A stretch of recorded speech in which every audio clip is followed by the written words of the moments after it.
This is the sharing formula now. That was the old one. You can see equality 50, 30 population, 20 derivation. They just alternated the position for derivation and population. But this looks like the leadership of President Bola Tinubu wanted some sort of a pseudo-fiscal federalism.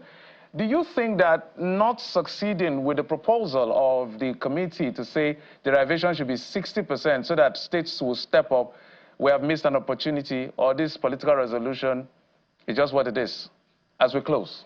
Well, I think the current state is very good. Derivation at 30%.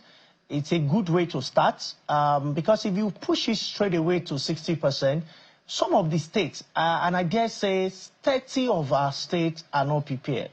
Apart from Lagos, Port Harcourt, and the FCT, and a few other states that might be somewhere in the middle, most of the states will be at a disadvantage. It does not mean that 60% formula in itself is wrong.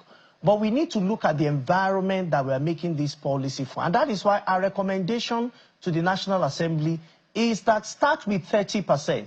Review it after 2 or 3 years. As the state come up, because we expect that for the entire system, fiscal system we are changing to work well, we need education more at the subnational and at local level. As revenue improves, and we can trace it with numbers.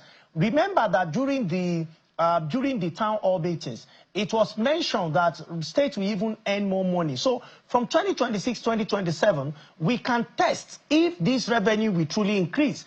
As it increases, as we have jacked up derivation by 10% from 20 to 30, we can say, look at the output of a 10% increase. Your revenues have increased by 5, 10, 15%. So it's time for us to increase this derivation by another 10%, because we have a law that we have bills, we have turned to law that have combined several pieces of bills and acts here and there that were not really particularly organized. But now that we have this, we can then say it's important for us to review. I don't think we've lost anything. I think if we have decided that we were going to go on with the 60%, as against what the governors were saying, as against what economists are saying, and some other persons are saying, it might actually have a political cost on the ruling party. And I'm particularly happy that government listened very carefully and that it's not all the time we have our way. What is important is voice of the people. And I don't see this as a sign of weakness